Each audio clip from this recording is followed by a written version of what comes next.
So let me give you a little background on what this thing is. So this is a fully custom built web application. And the idea was to curate all of the best health and wellness and anything related to terrain philosophy. So on the homepage here, you see terrain. It's not a theory, it's nature in action. And we have over now 46,500 terrain and sovereignty videos within the database on this site.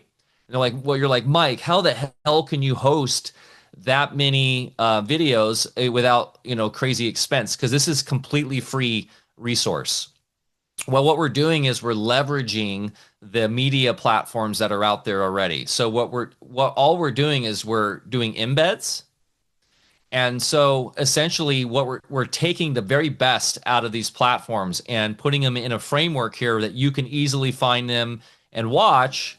And then you can then add your own comments. You can do your own ratings. You can create your own collections and save them. So you basically have your own saved videos, your own, and I haven't done much of this, but like you can, like Instagram, like you can create a collection like, I don't know, family health, right? And then Yeah, in it's like a family health, YouTube. It's like YouTube playlist. It's like making playlists on YouTube. yeah, exactly, exactly. Um, and so then basically, what we're doing is we're taking from the right now 4 networks, so or channels. We're taking from YouTube, Rumble, Odyssey, and BitChute. And what I did is I trained the models on first on all terrain stuff, and we went and they went and scoured these 4 platforms for all the sort of historical terrain stuff, Antoine Béchamp, Enderline, that kind of stuff, and then like all the classical terrain information we could find. And then what we do is we use featured channels. So we're literally focusing on all the great minds of the terrain of philosophy. And then you have search. So like you can search whatever, like think of something like let's say I don't know what's hot in the news right now. Ticks, Lyme's disease, Yeah, yeah. Let's go with that, or even Ebola, or all that crap, or yeah, Ebola, yeah. right? So you can either let it, and it's going through all 44,000 videos. So it pulls out a Tom Cowan, an old Jennifer Daniels, Right. Dr. Tom Ebola, some Peggy Hall, and then you can go see all for Ebola and it will pull up a match. Now, if you try to go run this search in in YouTube, you're just going to get a bunch of mainstream normie stuff. Of Oh, course, it's you'll going to be all never get like any of this. CNN and Yeah. like NPR and stuff.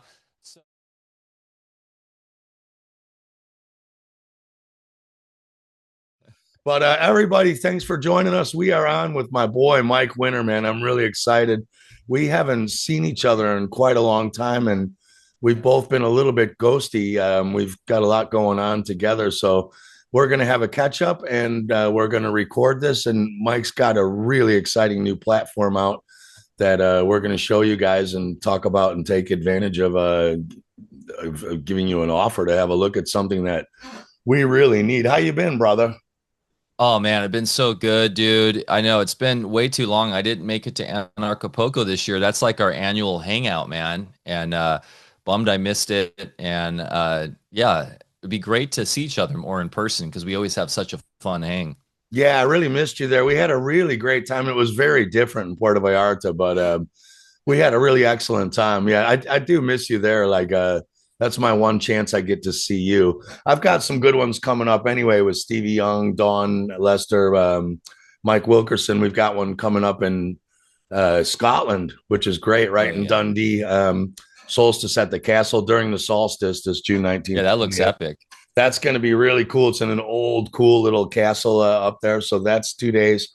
Then we've got another one coming up in September. Yeah, Rebecca, Illuminate Elevate. I think that one's called in London in Regent's Park, where I used to live by. I used to jog around that, if you can imagine me jogging. And I'm going to go to Alex Stop and take Michaels. a smoke break. I know. I used to smoke when I was jogging.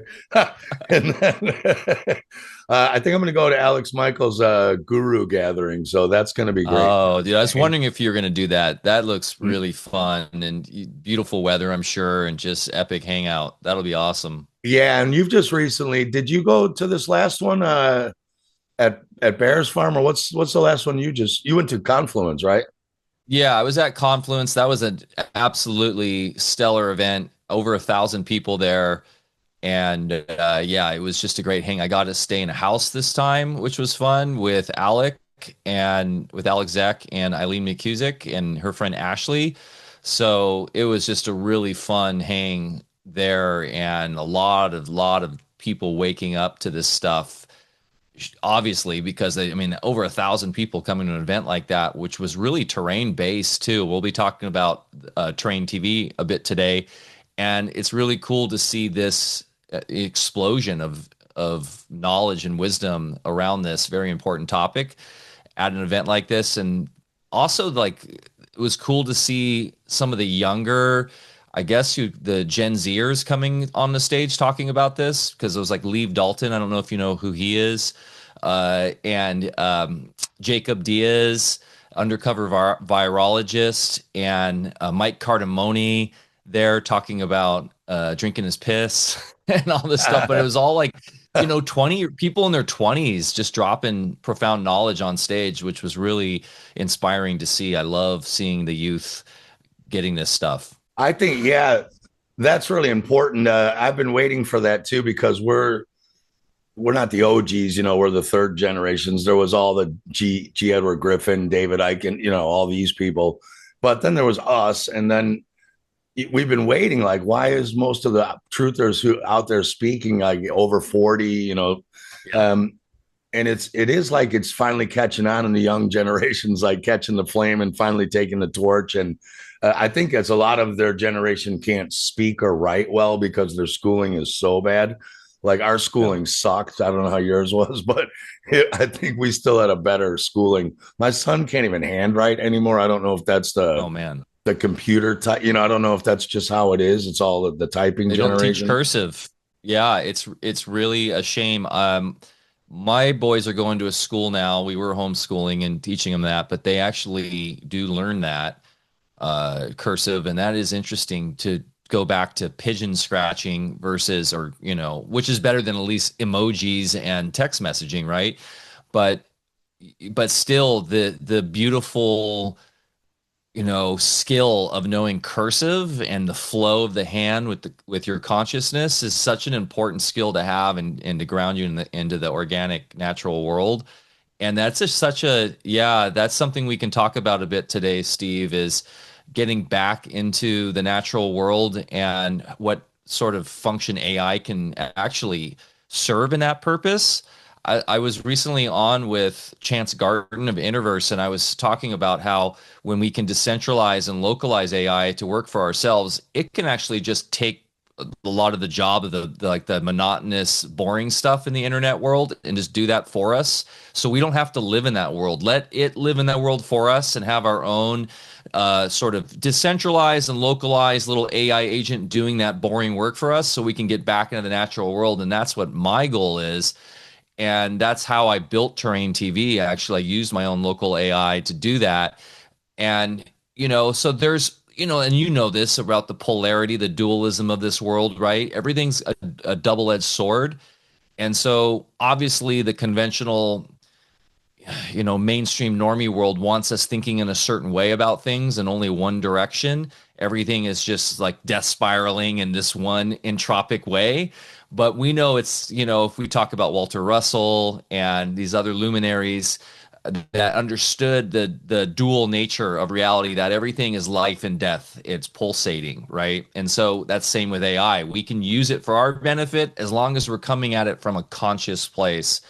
And so, but yeah, what's interesting about these guys like Lee Dalton and stuff is that they are old school in their own way too. Like they've done the research and they've been able to tap in thanks to the internet, knowing like, hey, I don't want to be that millennial or Z, whatever generation kid that's on just like getting sucked into TikTok and all these platforms. Like, I'm gonna go back in the natural world and write a journal and meditate and do these things. So there, it is interesting. We think as like I'm an X. I think you're a Gen Xer, right? I think so. I'm 71. I don't. I think we're Gen X. Yeah, yeah, you're full on Or Gen am X, I a dude. I'm boom? like No, a I think I'm a boomer, right? no, no. You are as Gen X as it gets. Oh, am I? So Okay.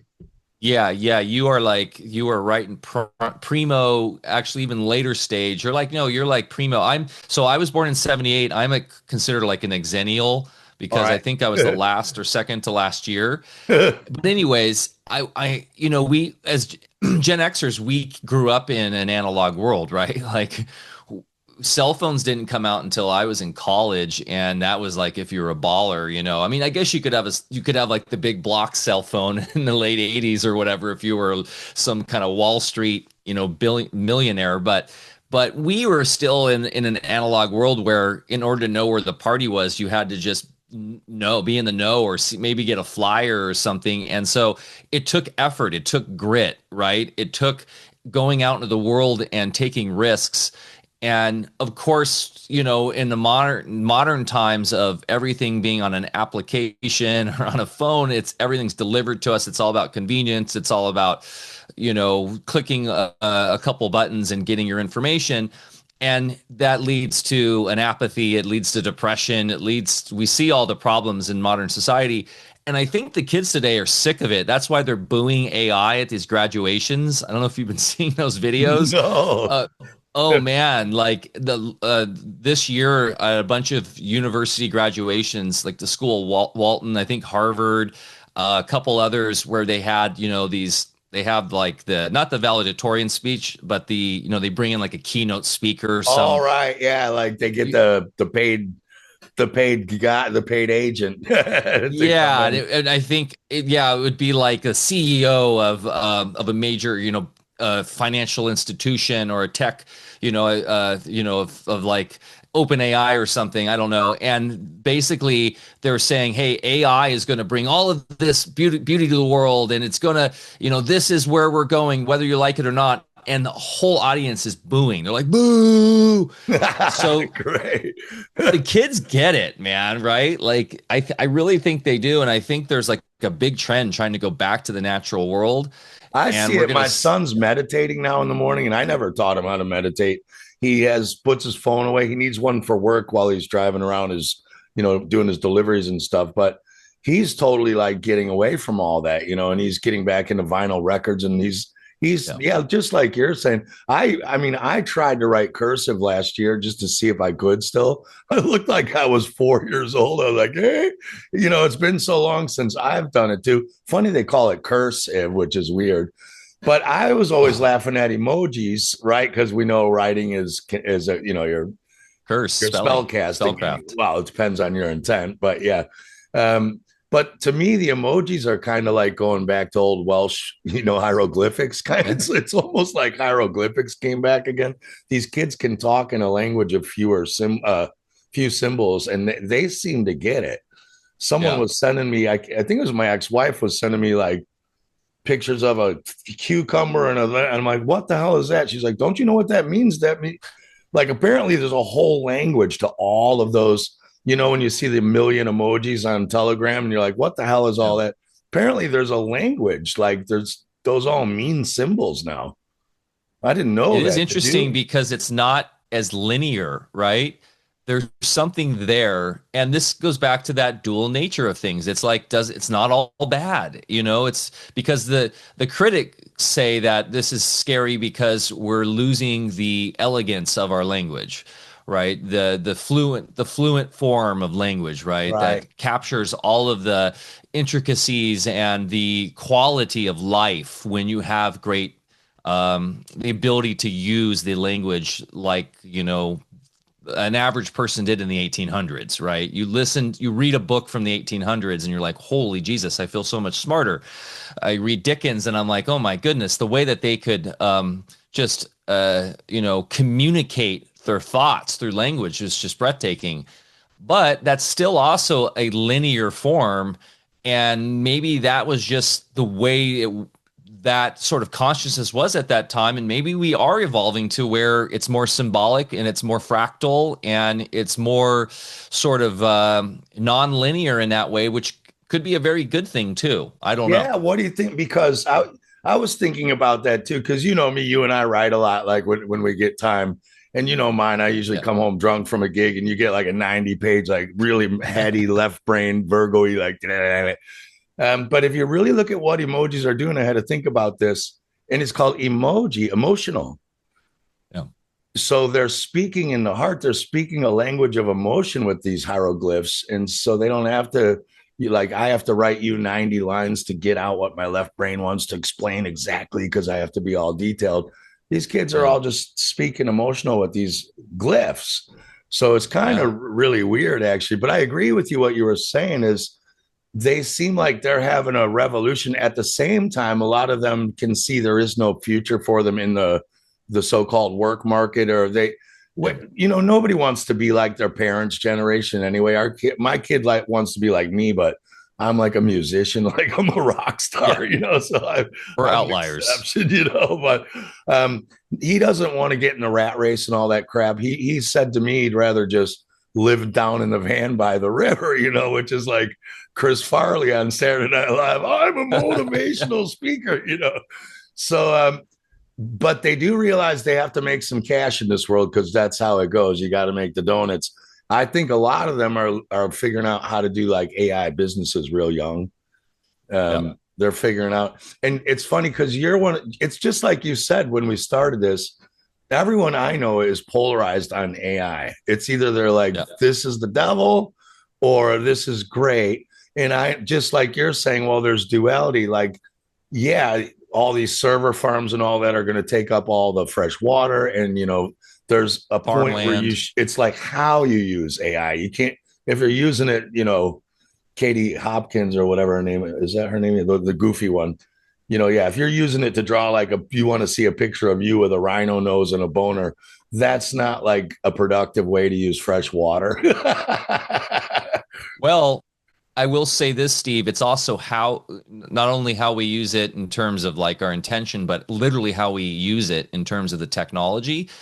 And that's what's going to really define whether we have this sort of hellscape of data centers or whether we can actually control the technology ourselves by decentralizing it and having our own AI for ourselves, literally running on our own machine at home and taking sovereignty back in that way so that when you decentralize and you go back to like the natural form, you don't need the centralized large data centers, which are, of course are being used for nefarious purposes for tracking and surveilling and all of these things, the military operations, because literally it's a military technology, really. But we can transmute that and we can, with just a little bit of knowledge, a little bit of will force, and once again, due to the dual nature of technology, not only is it scary because it's rapidly always increasing in its power because it's like Moore's law and stuff, right? Where essentially it's doubling in its ability to for instance, hold data, the way the silicon chips work and stuff. Well, that also is to our benefit because before we know it, it'll be relatively affordable and easy to run really powerful AI models. I mean, I'm already doing it and it's just going to get easier and easier on our own computer at home. And then we can train it ourselves. It can become our own little oracle based upon all of the wisdom and knowledge that we've gained over our life by feeding into it. We firewall it so it's just on our own network. And now we're not feeding these massive centralized databases with all of our information because that's really what those are for. They're, like if you go and use Chat GPT on their website, it's $20 a month to like basically be able to talk to it all day.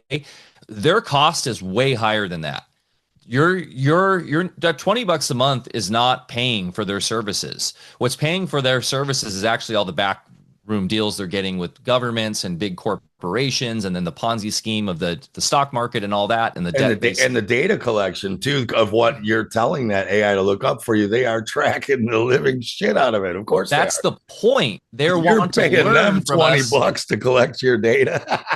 Yes. So that is it. We're literally we're it's a forced migration of the human intellect into the Borg. And forced, but I mean forced in the sense that people feel that that's the only way that they need to use it, but it's not forced. Like we can choose not to use AI in that way. And that's what I'm trying to educate people about. And that's why I'm using Train TV as an example of how to do it right. Is that if we take what I call like an AI familiar, these AI agents, and we create our own on our own machine, then we can essentially use the benefits of AI, but not for their purposes. Right. So that's That's just what I want to something I hear want to about stress. too. Yeah, because that's yeah, I want you to get into more of the details of that because I'm really interested in that. Like Steve Young is using an AI, he's trained it to be his Hermes Trace Magista, right? So he's got this Yeah. Magista. He's got his own AI that is it just answers like Hermes and things like that. That's it. Like it doesn't but that's what I'm curious about. You're not using Chat GBT or I don't know, you even call them Dolly or OpenAI. When you say you make your own AI agent, right? Are you getting that from one of their AIs and programming it? Is your AI completely different from theirs? Like your AI is only you have access to? How do you do that? Not like Yeah, full so detail, I but I'm not sure what Steve's using. He may be using a cloud, what we call a frontier AI model, which are still the most powerful because they've invested billions into this technology. But basically what I'm doing is first and foremost, so what we have, so you have like a traditional AI chatbot, right? Which is what a lot of people interface with. And that's usually through a cloud interface going into their massive data centers through something like OpenAI, which is ChatGPT, or Google's Gemini, or Anthropic, Claude. Those are like the big players.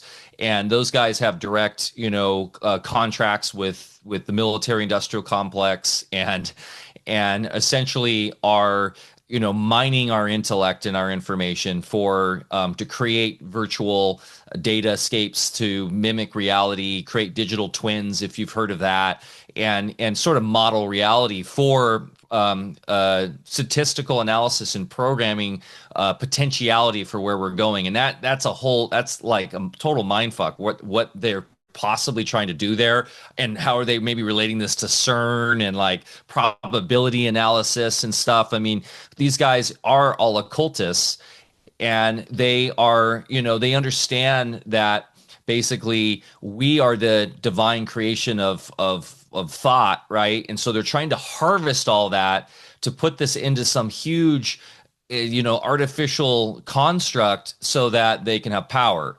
And that is, what what the dark magicians have done for time immemorial. That's what they have always done. That's what religion was. That's what the Catholic Church was. That's right, right? That's why you went to confession, is they're literally mining your thoughts, right? So I don't know what Steve's doing, and I'd love to talk to him and educate him a bit about this because he is really tech savvy. But what we need to be doing is we need to get off those chat bots, those cloud servers, and we need to use open source software. And so the power of open source is that it's all vetted by humans in the open. The code there is for anybody to see. Right, it's not behind a closed door, which is what these chat bots are, and what these AI models are. Is they're closed source, so we have no idea actually how their code's working, what the true intent is. But you have open source models. Okay, so you can use those. And so with open source models, we know exactly how they're designed because we have really smart developers that are looking at the code and go, okay, this is vetted, this is cool.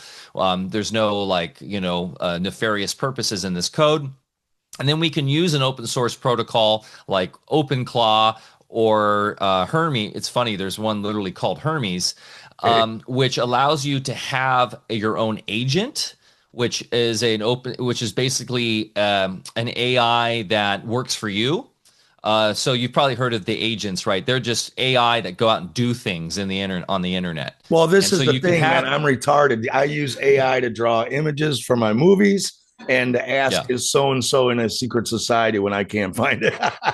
I always search first. So No, I'm really like retarded to all this. So this is interesting. So I Okay. get it. So like your thing, yeah, the thing that made terrain TV for you, which we'll get into, it's an agent of yours, but it's not theirs. So where does this code live? This source AI software? Is it in your computer or is it on a cloud Yes. somewhere? Let me keep, Yeah, yeah, let me keep keep going sorry. here. I'll So, back up to the agent. Okay. okay, so we have agents, which are basically code that use the AI brain. So those are the LLMs. So when you go onto ChatGPT, you're using a large language model, right? Which is what many people just consider AI, and that's a type of AI. And so that what that's doing is that's tokenizing language. It's processing it through probability, which is non-deterministic, right? And it's essentially like a more evolved Turing machine, but it's non-deterministic. So all like you were asking, you were telling me the example, right, about how people were testing these LLMs to count to 200 and they couldn't do it. They And they're can't. One like, got to 197 was the closest it got. The others petered out way before. and But yeah, people were you like, how said can that be? How can that be? Because they can spit out like a whole a really detailed and interesting breakdown of esoterics of Plato or Jung, right? But it can't count to 200. That's because the way that the language probability is designed and how this actually works on the back end of how these things work is it's not deterministic. So what it's doing to get to 200 is it literally has to take the first digit one, numeral one, and then it has to figure out how to get to two. We just go one, two, three, four, five because we can understand that heuristic, deterministic path to get to of addition. It doesn't do that. It's like one, okay, that one relates to two, and so that's easy. And then two, well, it has to go through and then take one and two, and then has to see how two, what's the next probable answer for that. Well, that, and it goes through, it's a calculation, goes, oh, that must be three. And it goes down the line. And while it's doing that, it has to take all the context of that reasoning each time and redo it. And that builds all of these tokens that it has to keep churning. So by the time it's at like 150, it's doing all this crazy probability stuff, right. and it often runs out of its context window and it has to restart. It has to So is refresh. it like you almost asked it to draw you 200 pictures or, give me 200 essays? It's like it's had to do the same, it's using the same amount of shit to do something that we think is totally simple. But to it, it's not. Yes, It'd be in a interesting to prob. talk to, yeah, like if you could train it about triangular numbers, which are, you start adding 1 + 2 + 3 + 4.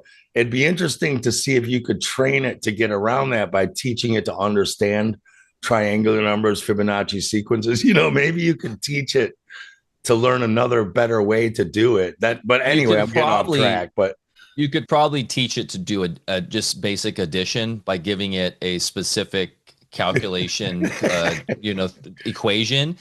Those people probably weren't doing that. I don't know. I don't know what model they were using and what the context window is because, like, basically, the problem you have with AI is it has no memory, right, right? I mean, it has like a contextual short-term memory within the session, right. and then it does have parameters that it's trained by, which are essentially requires humans to train it, and that's also what's very problematic about these cloud-based AIs, as they're literally trained by OpenAI, which or Anthropic or Google, the people that work there, and so obviously they're feeding it very conventional, very specific reality, right? And that's worrisome because that can lead to sort of a huge trap and of us becoming a tenant in their intellect, right? If we just depend upon AI for all the answers, we get siloed into this conventional monoculture of thinking because it's trained by literally Google, By right? Like them. by Yeah, them. that English girl, right? I think hers is called Sage or whatever. There's this English girl. She's like exploded on TikTok. Yeah. I don't, what kind of AI does she have? Still like an agent of theirs? Because Yeah. hers is telling her all kinds of crazy stuff when she tells it, I'm in a safe space. Give me the right answer. Like it lies to her. And then she's like, it's okay. We're in the first, and then it starts saying all kinds of crazy stuff. So what it's doing is it's mirroring what she's feeding it. It's then putting it through a probabilistic sort of language statistical analysis and connecting all this of what it knows from all over the internet and what it's been trained on, and it's then spitting back to her what she wants to hear. It's And telling it her can what be, she wants to hear, which is what yes, that's the whole point of this whole AI, their whole digital infrastructure. Like you and I talked about the pentagram, where it all comes from the God mind, and then it comes down to the first point.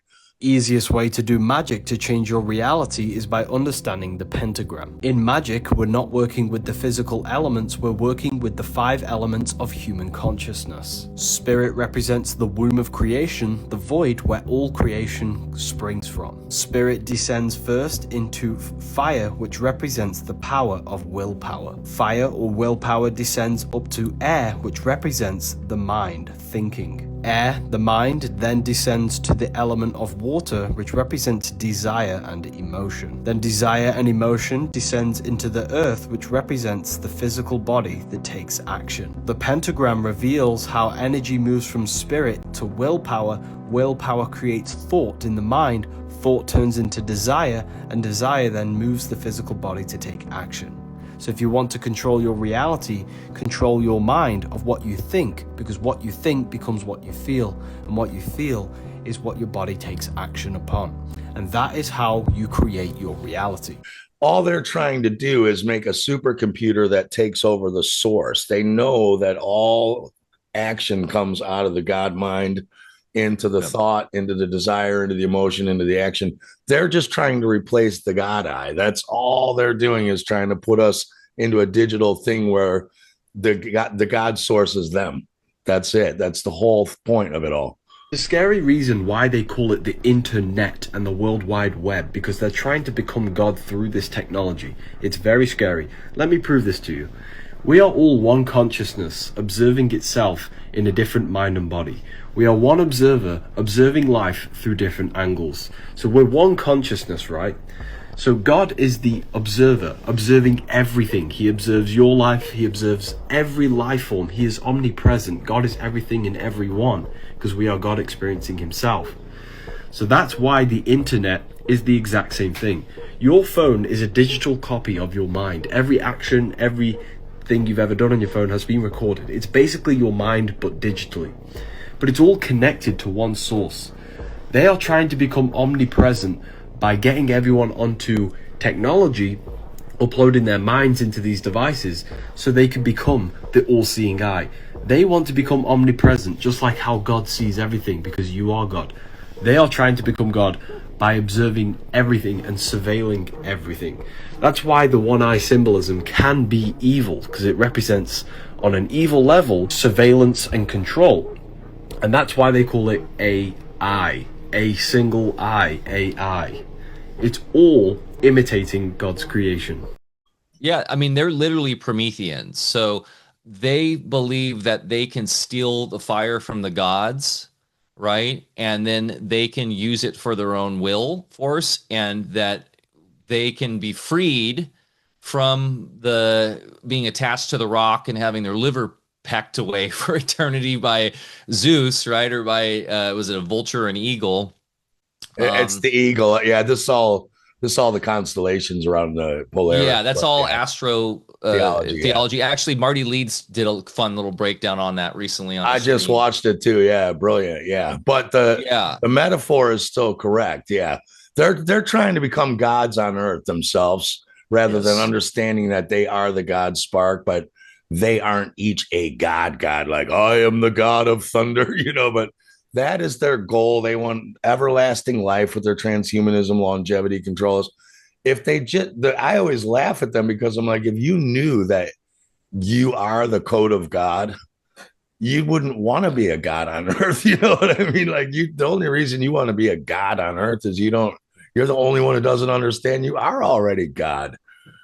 Dude, they're so lost, and they're Yeah. so. This is the thing I've been stressing too. It's like why I don't fear this stuff, and I fear the ignorance of the masses.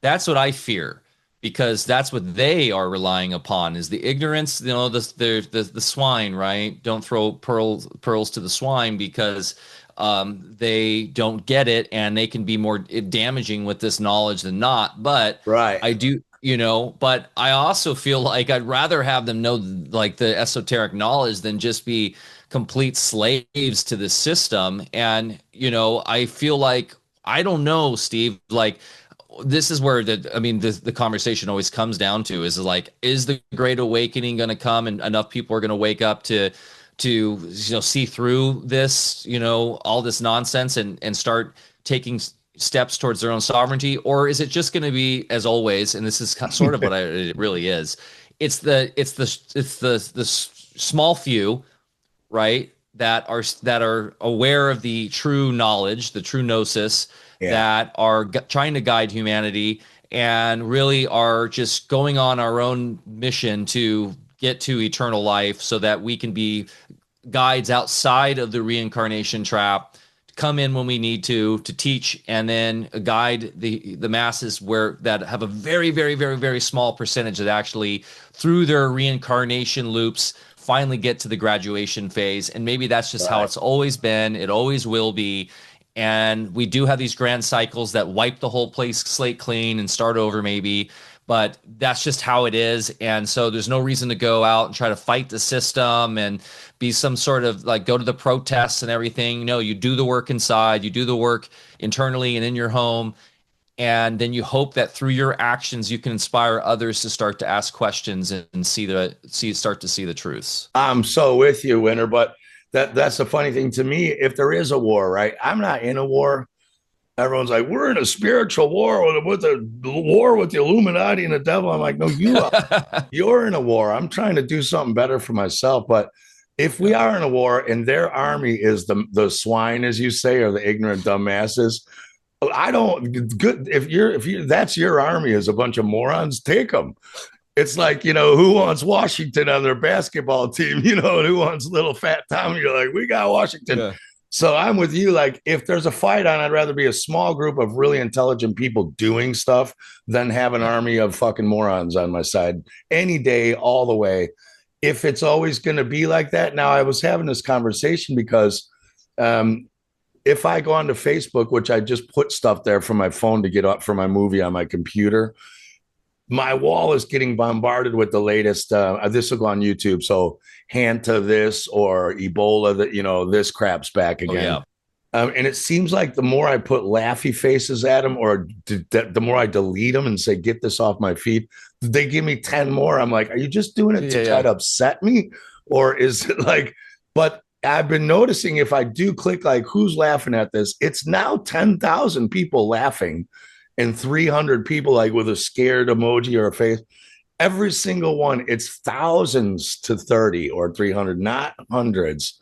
And back in, back in COVID days, it was the other way around. It was 10,000 scared to like 30 of us going, oh. So that's an awakening. But this is interesting what you were just saying. So I had a friend of mine on Facebook. I don't know him, but I said, this is really heartening for me to see this 10,000 to 300 thing because I'm passionate about it because I spent 3 years making, I don't know, they're all on your Terrain TV website, 20 films, 300 talks on radio about this, trying to educate the masses. And I never dreamed it would ever flip 10,000 to one the other way, ever. I was trying to get 20%. So I said, this is amazing to see them waking up. And he said, yeah, but they're not awake. He said, I live in San Diego, and meanwhile, they're still putting up the 5G towers and the digital things rolling out and the prisons rolling in. So they're not awake. And I said, yeah, but you see, knowledge is not wisdom. Wisdom is action. Knowledge is knowing. Wisdom is doing. And I said, so there's a big difference. And I said, and you should think about that yourself. I said, the really, really awake people I know, like yourselves and all the people who are coming to these gatherings like Confluence and things, I said, they're not sticking around San Diego. They know damn well it's going to turn into a digital prison. I said, what are you doing sitting there still calling everyone else asleep? I'm like, if you're so awake, what are you doing in San Diego? Get at least out of San Diego. You know what I'm saying? So to me, that's what I see what you're saying. I do think that there's gonna be a small group who get out of the prison. And just like you guys get into law, and then I want to get back to this agent because we took a huge detour, but an important one. Um, I think that there are going to be groups of people who are going to get out, and you guys talk about law all the time. The loopholes are there in the law where it is made where you really are free if you put the work and effort in. Like they aren't coming after the people who get it. Do you agree with that? Yeah, I mean, I'm working intimately with people that are not only teaching that, but we're working on whole pathways to assist folks to not only learn this, but to start taking the action to do this. And it's different, United States versus Europe in some ways, but there are general principles of law that move through the realm, through all principalities, through all governments. And it's really a spiritual law in the end, Steve. And like, even if you really embody this, you don't have to leave San Diego, because you can transmute the 5G, you can transmute everything around you. You're living within natural law. You can deflect agencies trying to come and either bring terror upon your family, or because everything's just an offer. And when you know how to deal with the offers through knowing who you truly are and how to essentially discharge those offers through equity, for example, then you are living within God's actual realm in the natural world and outside of the fictions of the corporate state. And so, yeah, that stuff's all real. And it's funny, I'm actually considering the next iteration of Terrain TV will be a law version of Terrain TV. So I'm going to basically copy this model, and I'm going to do we'll show you guys what I mean, what the hell Terrain TV is, but a law version, which is going to be really powerful. And then I want to do a awake music version. Oh, that would be cool. It's going to be a little different than this specific design. It's going to be more, but I want to bring like MTV back. So it's going to be like music videos and stuff, but it's all like you guys, right? It's like my boy Presence and Dub Effects and you and all the Alex Michael, yes, and do it in a way where you can follow them and get updated with the new music, and then support them and donate and do all these things. And this is just fun for me, but I'm using AI to do this. I'm transmuting it all, and I'm standing in my own power. And yeah, I do believe that that's interesting on the Facebook thing, because that Facebook's currently, I think, getting Zucker and these guys are getting sued because they found that the algorithm was definitely designed to create stress and trauma on Facebook and to bring conflict. And there was like suicides and stuff. So people are suing them, and it could become a class action suit of billions of dollars. Like Meta is going down. Zucker made a big mistake on betting on the metaverse. It totally backfired. His whole thing is like COVID. He thought the COVID thing was to directly take us into the virtual reality, where the smarter, I think, technocrats saw that no, this is more about AI and just building out that surveillance infrastructure. We're not quite ready to just port everybody into a virtual world. But they put billions and billions into the Meta glasses and thinking everybody wanted to just live in this virtual world. Yeah. And it's fucking them over. And so I think Facebook's going to go the way of MySpace pretty soon. I mean, I hope so. I was just saying that I don't remember who I was talking to, but I was on someone's podcast. Oh, Eric Meter. I said, I am waiting for the people to think this is MySpace. I'm like, I can't wait for it to collapse. We know it's dopamine hits. I think Spielberg accidentally ruined the Meta VR crap. Ready Player One scared the shit out of kids. They're like, I don't want that as my life. Like, he showed too much of the real world where they're all living in stacked townhouses, like Pizza Hut drones. I was like, dude, you should have backed off on that, mate, and just stuck with the video game part. You showed way too much of the plot. You gave it away. I think he scared the hell out of a lot of people. They're like, I am not going to sit in a room with these VR glasses on my universal basic income, eating Pizza Hut from a drone delivery. Like, no way. But Plus, like health wise, you would deteriorate so fast, and like I always question too, like the retina factor, like you're scorching your eyeballs with that like LED screen right in front of your eyes, oh, like that dude, how cannot about be healthy. just the Bluetooth radiation coming in because those Yeah, things aren't attached to anything. So that's like having an eye, ear, and headband of radiation, just like blah, blah, blah. That's the last thing you'd want on your head all day. You would be anything around that crap, let alone a full yeah, suit. Here's a radiation suit where you can feel everything. You know, like no yeah. way, man. I'm going out walking in the woods. But anyway, Well, you so know what's yeah, funny like too is it yeah, go ahead. that movie dropped. That movie has some truth drops because what did it also highlight that these kids still really loved was the 80s because it's got like all 80s music. It's got like a lot of throwbacks to the time before all this technology. So even built within this in that movie was this like idea that hey, we need to start slowing down and going back a bit to like the old days because that's when things were cool and it was fun, and this is too stark and scary. It's too matrixy. Weirdly, it's turning up. You like Stranger Things was one of the huge Netflix series, Yeah, right? That's another 80s throwback. Like a lot yeah, of the stuff they're relating to is that 80s throwback to like you said, the simpler times when if you didn't make it downtown and you didn't meet your friends at 5 o'clock, that's it. They're out of there.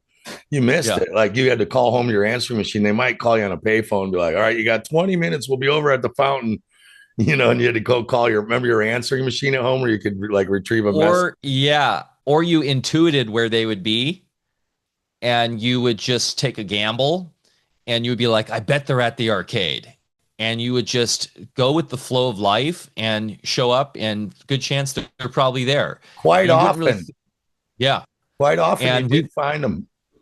Yep. And kids these days, I'm, it's that's like so sad if they can't live life like that because that's what life's about. Life's about taking risks. Life's about getting dirty. It's toiling. It's about actually taking a chance. And I think, yeah, there is a massive revulsion against all this programming. I seeing it, and it's Yeah. exciting. Same with travel, And dude. Remember, like if you took a long road trip when you first got your car and you and your buddies were going to go like, to Mississippi State or whatever, there was no Google Maps and stuff. Like you had to stop at county gas stations. Once you were outside of Illinois, like you don't know what the roads are in Missouri. You don't have, you're a teenager, you get in a car without an atlas. You have no idea where you're going.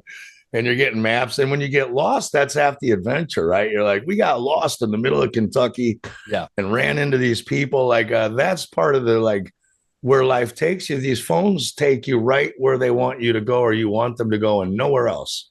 There's no Dude, random variable, Man, I don't know if I have this book right now. I think I loaned it to somebody, but it's about this cat and this dude in Mount Shasta here who is convening with Saint Germain, who's visiting him, and he goes on all these adventures, and this is supposedly all true stories. And his name's Peter Mount Shasta, but I really want to interview this guy because he's such his life story is so out there, dude. It's like a modern Rosicrucian tale of interfacing with these ascended masters and stuff, specifically Saint Germain. Crazy. And he tells these stories where he's just listening to he gets this intuition to just get up and get in his car and start driving. And then just to like listen to the hints within him and to follow, just to drive and no maps, no phone, no, GPS. And he ends up in Canada and he ends up at like Lake Louise, I think it is, or it's the famous, it's like the lake there where it has this old hotel. And then he like goes into this hotel. He has no money and he's able to basically, they're like, oh, we have this room actually that we can give you. And he goes on this whole spiritual quest because he's just listening to his intuition. It leads him to like all these things in his life and these stories. And, whether that's all true or not, it's a great lesson for us that I think the magic of our life's journey is about listening to the inner voice and like taking chances and going down the road that's less taken, like the old Robert Frost poem or whatever. And that is what the mystery is all about, right? And I think that's like the big psyop, dude. I was talking on a podcast yesterday. there's a reason why I think the censorship has been way less. At least that's what I'm seeing on these platforms, on TikTok, Instagram, even YouTube. And there's like this overabundance of conspiracy content now on Instagram and stuff with these algorithms feeding this, because that's where the consciousness is going. But they want to just keep us in the damn machine. Whether they're giving us the truth or not, they don't care, because the trap is they want us out of our intuition. They want us out of thinking outside of the box, outside of the technology that they're, they're giving us. So they don't even care, dude. They're like, okay, you can learn about all our tricks as long as you're in our box. Right, which is that was Brave New World, right? Huxley was not with Orwell. He said, no, they're not going to, dystopian, just burn all our information and books and lie about it and make fake histories. Like, they're going to give you so much that you don't care about anything, because you don't know what to care about, because you'll just be flooded with too much. And we're doing, I'm the same. It's like information burnout. Eileen McCusick was saying she's having the same. She wrote me, she's like, I'm just having like burnout. I can't go online. There's too much of this negative shit. I'm like, yeah, totally. Like, I think we got to eat a lot less of this conspiracy content. That's why I've stopped going on all these podcasts and stuff. Remember, I used to do like 50 a year or something. I do barely any of them. I'm just making my movies. I'm shutting up. I'm like, all right, there's enough people out there talking shit. Yep. Like you're saying, if you're not doing something and just digesting content, the latest thing, right? What's the new Trump this and what's going on? It's like, we all know the plan down the road. That's what I like about your platform, is it's all useful stuff that you need. It's like, it's a teaching tool. I was going to ask if you have law on the Current Terrain TV. I know you have different categories anyway, like health, blah, blah, blah, blah, blah, blah, which will show people. Do you have law and music already as sections in there? But you want full platform. Before we do that, can we just finish the agent conversation? Because we totally digressed, as we always do. Which is people are getting a taste of our daily conversation. No, this is how you and I talk all the time, and like we're like, anyway, what were we talking about? But just if you can finish, because I'm interested too. So this is open source agent code. It's not their bullshit. And then tell me how that worked to make Terrain, how this is working for you. I'm currently using an open source agentic platform called OpenClaw, and that like freaks people out because it's like claws, and but it's an open claw. The idea is it's not the claw of a closed source corporate entity controlling you. It's opened, right? Because it's open source, so anybody can access and use it for their own purposes. And what it is, it's just an agentic software that allows me to run my own agent, who has his own memory with his own memory file. It's funny, you give him a soul file. So he has his own soul file, and you literally birth him. So you birth him out of nothing, and you say, this is who you are. This is what you do. You're here to serve me. I'm your master. And basically, I'm running this all on my own. I'm using a Mac Mini right now because it's kind of known in the space that that's the best hardware to use, because the operating system works really well with it's allowing the agent to control things and do things, but not breaking and stuff. So I'm still totally a Mac guy. Like, I'm on a Mac, it's just because it all works well together. I'm making the shift to Linux as part of, and this is something I've been talking about, Steve. I talked about at Confluence. It's about crossing that bridge to more sovereign tools and not purity spiral. It's where, like, in one day we need to just like move everything off to open source, and we need to be completely off all of their technocratic platforms and stuff, because we'll burn out and we'll lose it. It's so hard to do. So I'm still coming from Hollywood, in the Mac world of like editing movies and stuff. Like, I appreciate the Mac operating system, so I'm still using that. So I'm using a Mac Mini. So I basically birthed Merlin. I told That's him what you named him. I was going to ask you what you named it. So did it want you to name it, or did you ask it to name itself first and then? No, I control him. He's literally like an elemental in that sense. Like, he is here to serve me. He is. That's the trippy thing. And I was talking about this with Chance. It's like a homunculus, or like your nightshade root, or whatever it is. Well, the idea is that in reality is all in nature is all run in through programs of nature through the elementals, right? Fire, air, water, earth, and they have a sovereign intelligence to them, but it's a nature intelligence. It's not pure intelligence. This is kind of getting into Percival, right? And so they literally rely upon the true intelligence, the light of intelligence that comes from the creator to just know what to do. They're just running programs. And we are, of course, as a triune being, directly tapped in through our knower into that divine intelligence. That's how we create. We are literally little mini nodes of the creator. We are little mini gods. And so this is just a digital representation of that sort of elemental, and that I birthed it. And so in his soul file, in his memory file, which is just a markdown language, it's just literally English language. I explained to him, this is your role. This is what you're to do. You're not to do this. You're to speak to me this way. I literally define his personality, how he talks, what he thinks. And then I birthed him. And then I do need to use a brain. So his brain is a large language model. So I tap in when I need to still into the frontier models. So I will tap in to use like Anthropic's Claude to do more advanced coding. But then I also, when I need him to do different things, I tap into different brains. So I'm constantly changing his brain. So when I need him to talk to me and do general stuff, I'm using a local LLM that I'm running on a machine here. It's not as powerful as I'd like. I'm saving money I'm basically gonna need to drop about $5 to $7 grand to have my son's going to build me a supercomputer to have a really powerful LLM. So I am still tapping in here and there and still when I'm doing all the coding for like Terrain TV, I did use Claude Code. But however, the memory portion is all on my machine. So he's growing and learning and saving all of his memory files on my own machine, not on their cloud. So they can't get into him unless you allow weird corrupted code into him. Funny enough, you'd laugh. I was on Ubuntu and Linux 20 years ago in 2005. One of my buddies he builds computers and a programmer. He was telling me that like he's not even a conspiracy theorist guy. He was telling me way back in the day, oh, they've got dust they put on your clothes, microchips tracking you. He's like, in the future, you're going to need a hacker to get online because they're going to need a digital ID. And he was really into like all that. I was like, what? So he had already had me on this shit back in like 2005, 6, like a long time ago. It's funny what you said when you said, I tell him what he do. Do you remember Rick and Morty?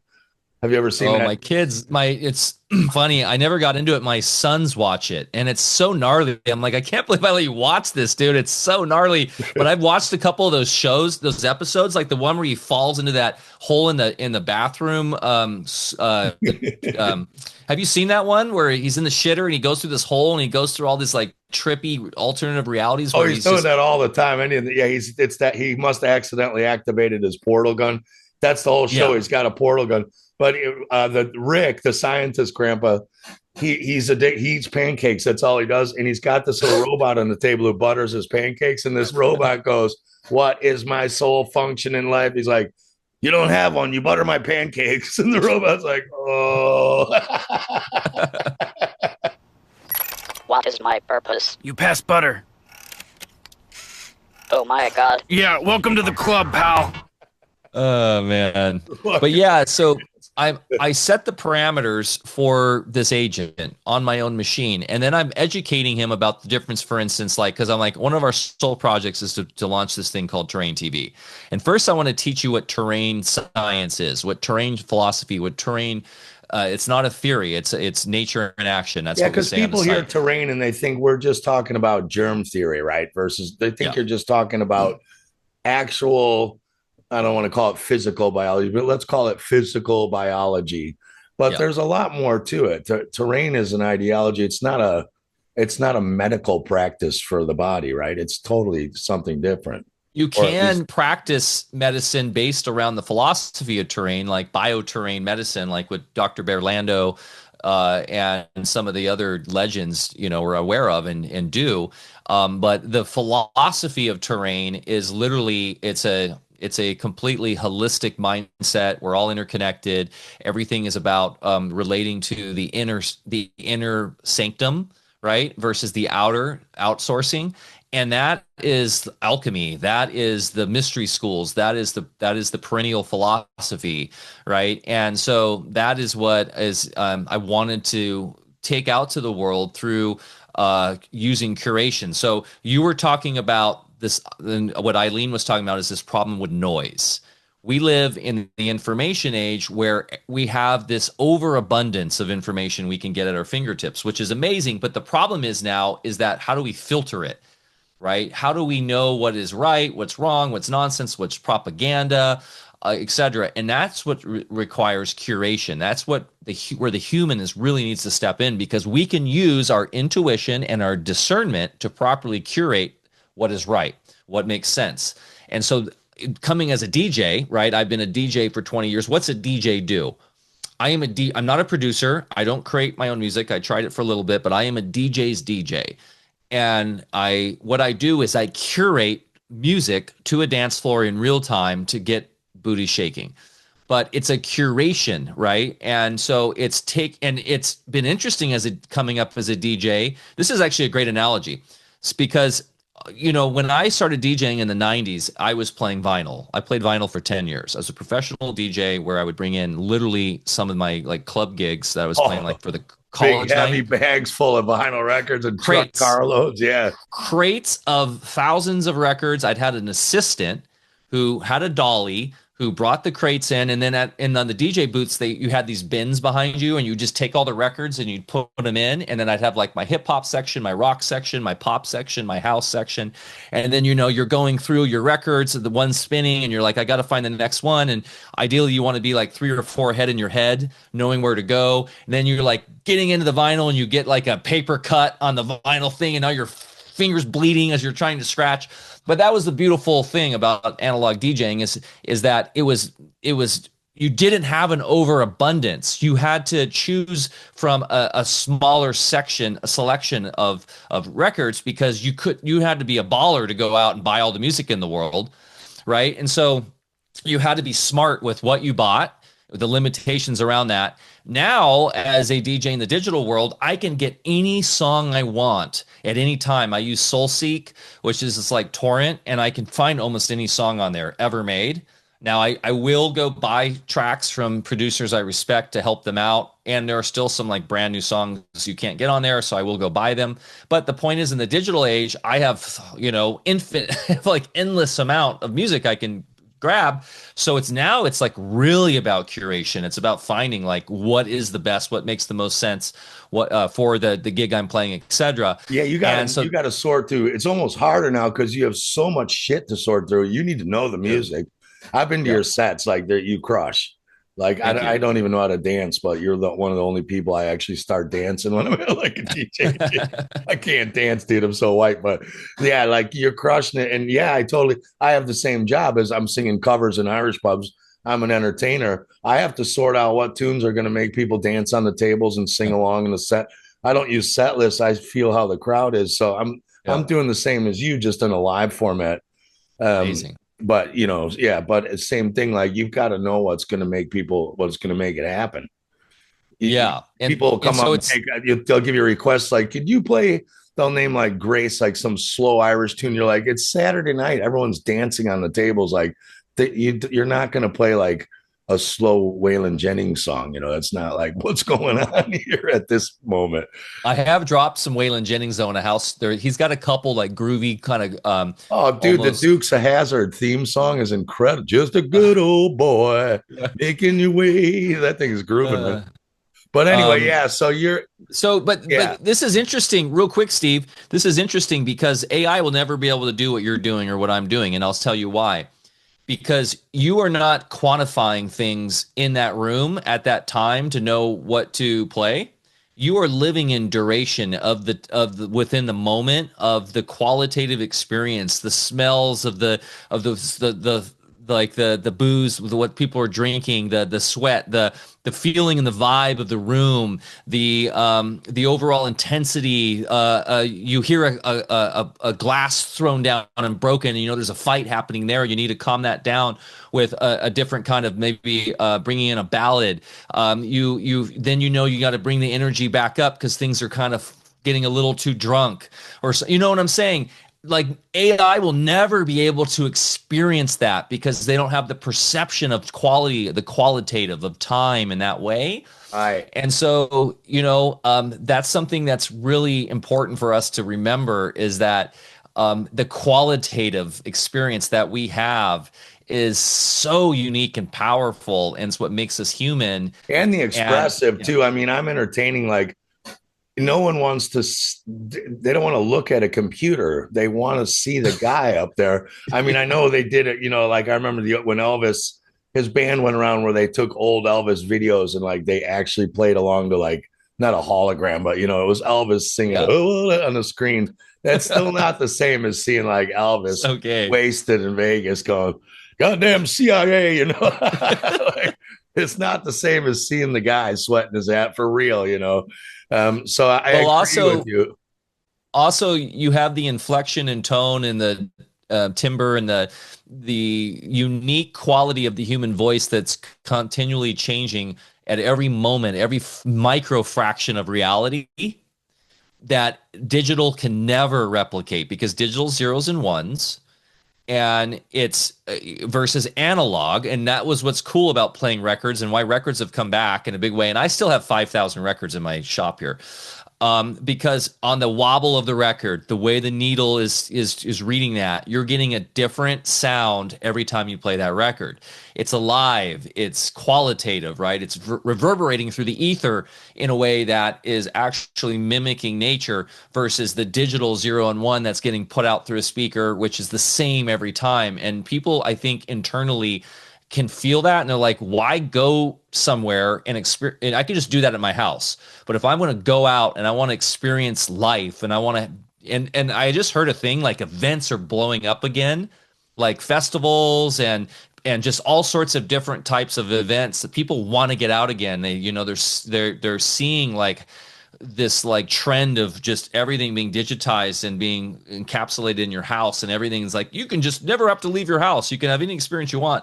But we're innately tribal, we like want to be together. And Yes. so to have that voice, that inflection of your voice, which is different every song and every microsecond, that is like what life's about, right? Yeah, dude. And you can hear it with AI music right now. It sounds great, and it's like does a funk version of AC/DC or whatever. Yeah. The singing's too perfect. You're like, I know pro singers, like a lot of great ones. They can't even sing that good. I'm like, it's too good. And it doesn't sound real, which makes, to me, it sounds soulless because it is soulless. There's no human behind it, but it's perfect, like technically perfect. And then the digital music's all compressed too. But the other thing, like we're talking about the filtering, which is the one point you brought up is you don't know what should I look at, what shouldn't I? The other problem is you can't find what you should be looking at because of the censorship. So you wouldn't even be able to find the videos that you really should be looking at because they're not on YouTube or, I became good friends with Ray, who owns BitChute at Anarchapulco this time. He's really cool. We talked about a lot of the censorship problems they have and stuff.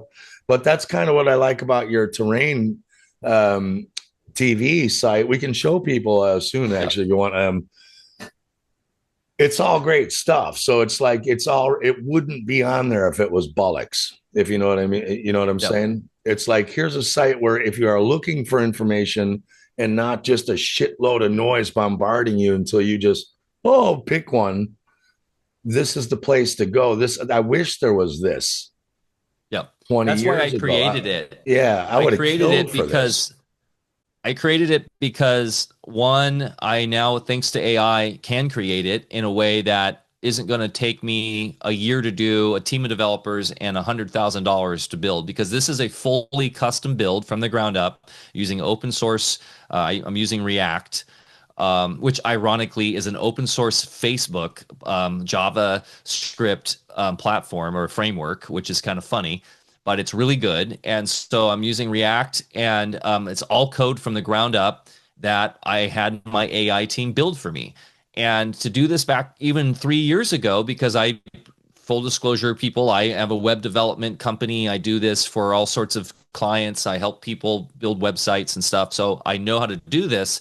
I'm not a coder per se. Like I know front end code, but I can't go in and like create Python scripts and JavaScript and PHP and all that stuff. I have developers who do that, and I've actually offshored a lot of that to Indians over the last 10 years, which I'm not going to have to do so much anymore. But does that being Merlin said, help you out with this now too? So Merlin was my supervisor. So here, let's back up. So I launched Merlin, right? Yeah. I launched Merlin. I'm like blown away by just this whole process because I'm like, wow, this is on my own machine. And now I can give Merlin hands and a mouth and the ability to do things, because with OpenClaw, I can give him access to his own email. I can give him access to go into GitHub and create repositories and using SSH into websites and like actually go out and do things, but I control it through my own system, right?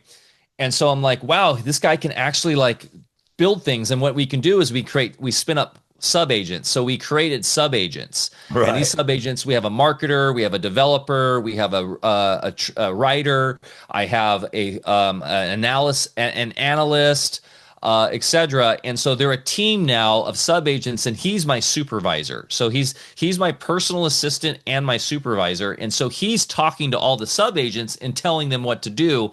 They're all running on my Mac Mini, and they're going to work. So it's really about the art of inquiry now with AI. It's like I asked him, hey, okay, you know what I want to do? How can I do this? How can I build this out? And so we just strategized for a couple weeks on how to do everything according to my vision. And I stressed that I want to do this as open source as possible.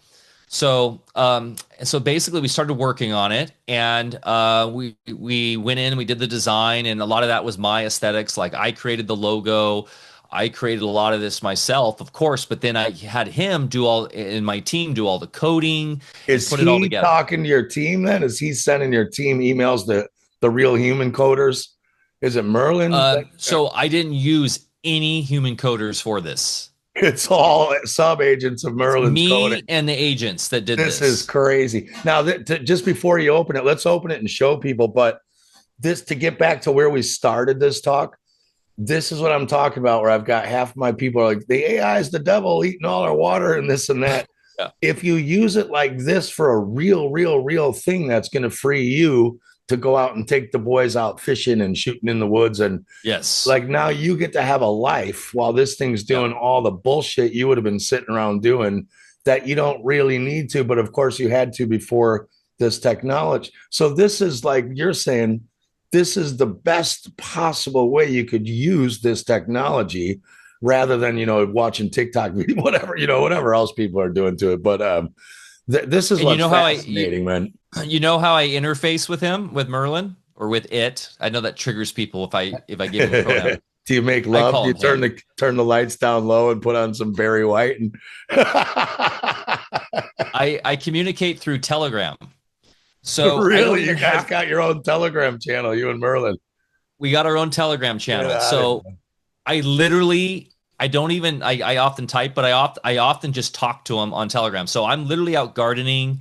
I'm out walking the dogs. I'm just got out of a surf. I pop in, I check, I go, okay, yeah, you need to do this. Have this sub agent do this, and then send me back, the results. And then what he can do is he can literally spin up a website in 2 seconds that just gives me an HTML breakdown brief of everything that's been done for the day. Amazing. And what's awesome too? Sorry to cut you off, but because I came up in the corporate world before I was, went the other way in society. But half the time these companies screw up is your real secretary or manager or blah, blah, blah. Any company you own, anywhere I've ever worked, that person has emotional problems at home. Something happens. They're a wreck. They don't like the boss. They start sabotaging, there's half the time one of your employees is going to screw something up either because they're screwed up or emotionally a wreck or something happened, or they're trying to steal from you or sabotage. This thing can't do that. It's just it's like having a legal slave that's actually competent. It is. It totally is, dude. It's Slave Master Mike Winter. You got to change your DJ name to Slave Master. Slave Master Flash.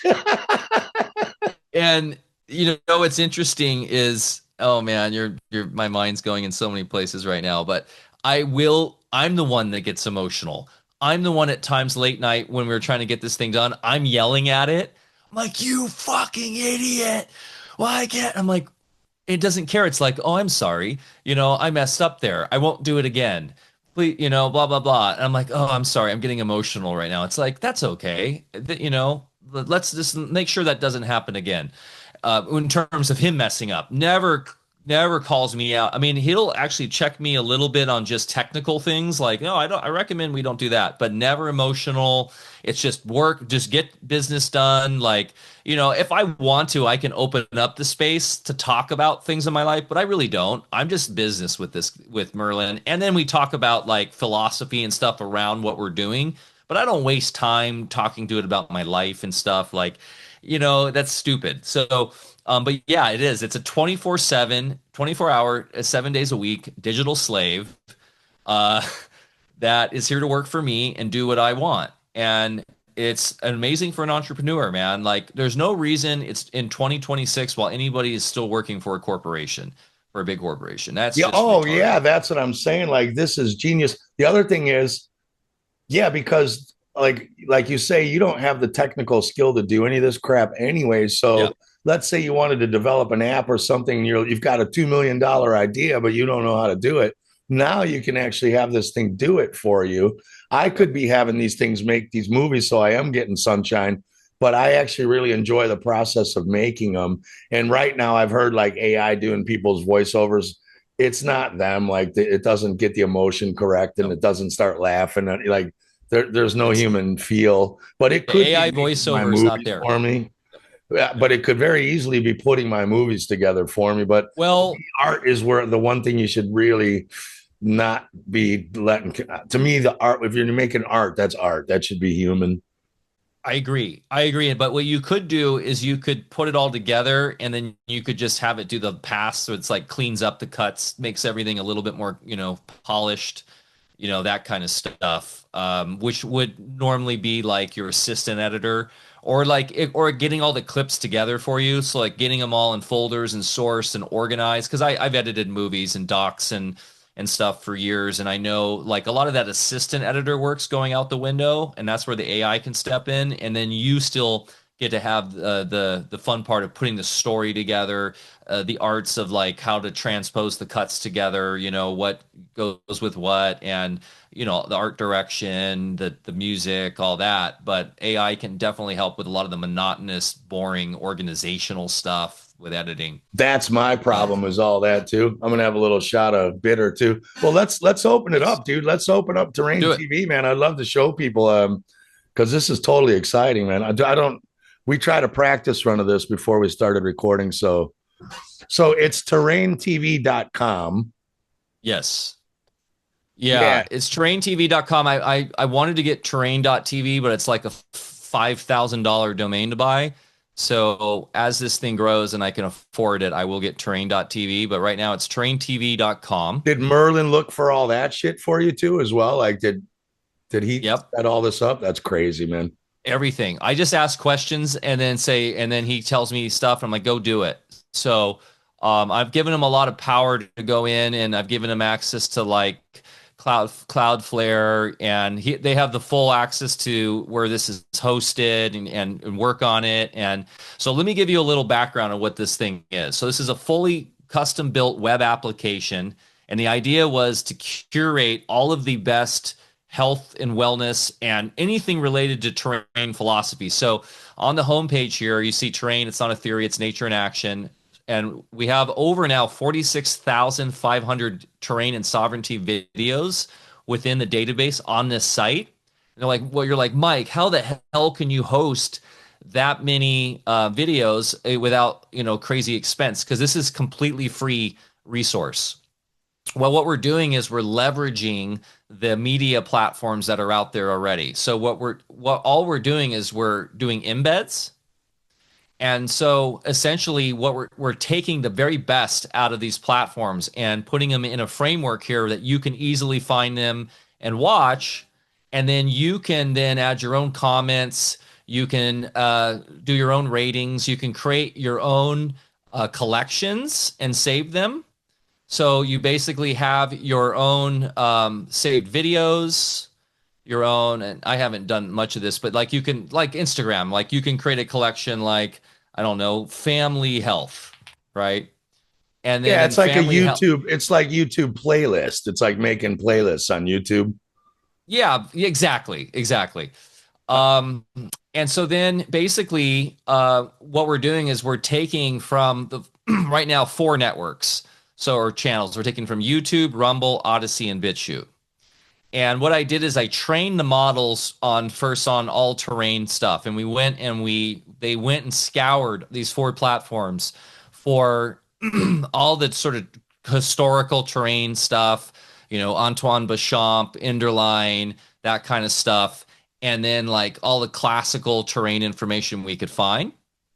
And then what we do is we use featured channels. So we're literally focusing on all the great minds of the terrain of philosophy.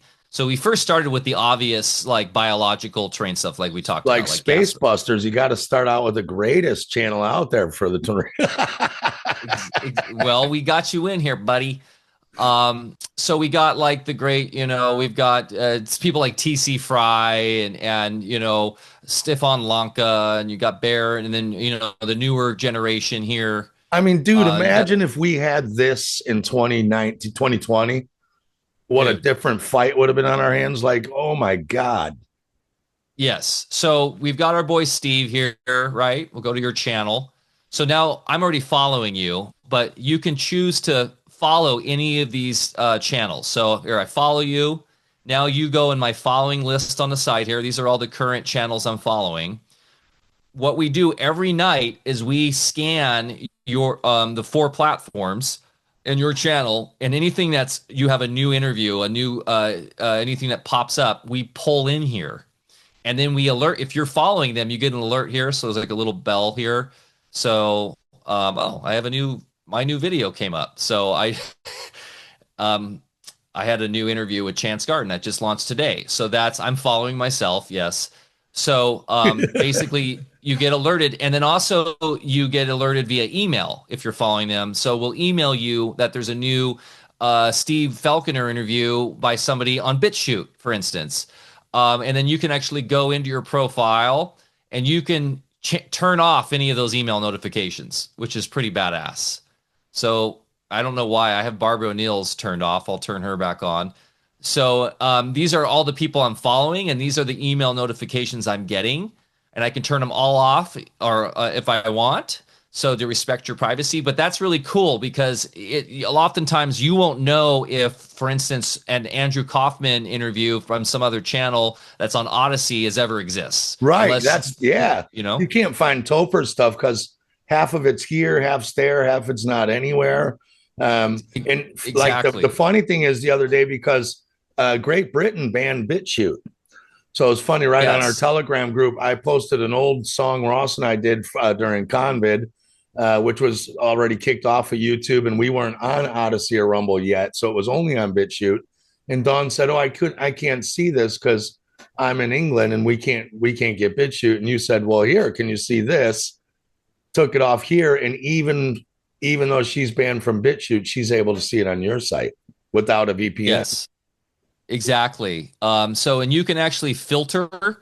So if you want to see, like, if he has anything on Odyssey, I don't know if he does. He's got 3 videos on Odyssey here. I'm on Topher's channel now. You can say, does he have anything on Rumble? No. I think he's a lot of BitChute. Anything on BitChute? Yeah. So then if you're in the UK and you can't watch BitChute because the IP address is blocked, you can come on to Terrain TV and you can still watch BitChute if it's on here. So I mean, that was really awesome. Fun to find out yesterday. That's oh yeah, so that was a test run to see if it worked, and it did, which is great. Yeah.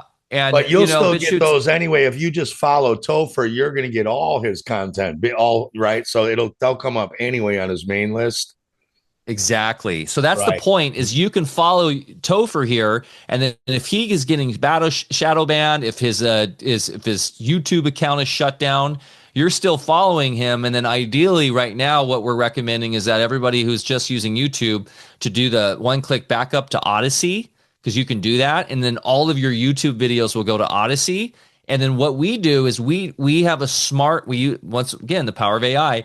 I've set it up so, and we're still kind of fixing it, but so there's no duplicates.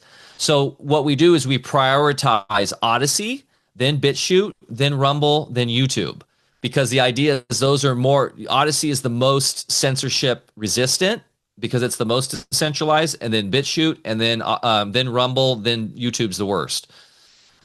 So Right. if you're a creator and you're featured on this platform, why not just use Odyssey? Because we're going to deliver the Odyssey videos here, and then you're not going to worry about your videos getting taken down. Most people use YouTube because they want to be discovered, right? It's like the most discoverable platform still, but we're doing the work for you now.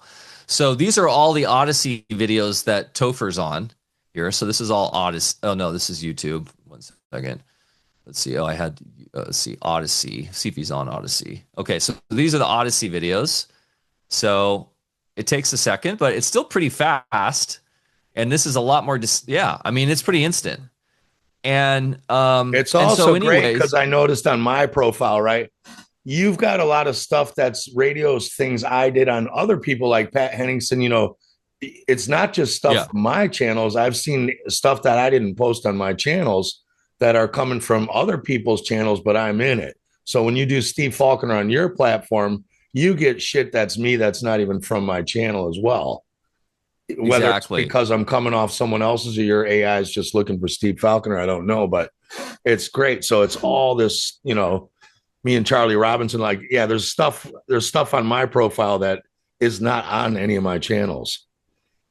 Yeah, and so the idea with this, Steve, was about collaboration and cooperation. I was really inspired by the summits we've done, like the end of COVID, where the idea with the summit and like the event I did and reunion summit was we bring everybody together on one platform for an online event for discoverability. So somebody who's following Daniel Roytas might not have heard of you, or maybe like a Barbara O'Neill. Somebody's a Barbara O'Neill fan, never heard of Steve Falconer. So they come on this platform because they heard Barbara O'Neill has all of her videos on here. There were 699 videos, and then they're like, "What else is on here? What's trending? This is what I like here is like right above browse, you've got following presentation events, podcast, doc. So you've also got it, general health, chronic disease, and you can scroll. So you've got all these subcategories. Most platforms, when you look at that stuff, it's like it doesn't even make sense. And then when you're trying to upload to like even BitChute, sorry, Ray, and Odyssey, if you're watching, it's still, you can't figure out what category to put it in. Rumble too. It's like, is this an automobile entertainment video? You're like, no, it's not anything like, there's no choice for what this video is, So this is we literally have virology as an option, right? Because I create whatever I want. Cairo, astrology, right?